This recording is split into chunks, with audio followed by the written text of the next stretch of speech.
大家好，而家講下中醫血瘀質。血瘀質就係血行不暢、容易瘀滯嘅體質，常見喺面色暗沉或有瘀斑嘅人。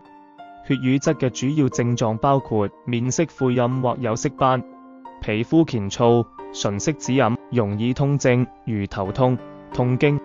女性月經有血塊、舌質紫暗或有瘀點。日常注意同調養，避免久坐久站，多活動促進血液循環。香港健康管理中心推出的活血顆粒就直接針對血瘀體質人士。活血化瘀土人、紅花入血分逐瘀行血、益母草、牛膝引瘀血下行。運動適合中低強度，例如太極、散步、瑜伽，可以按摩血海、三陰交等穴位。血瘀質長期易痛症同斑點，及早活血可以改善氣息。記住諮詢中醫師調理，多謝收看。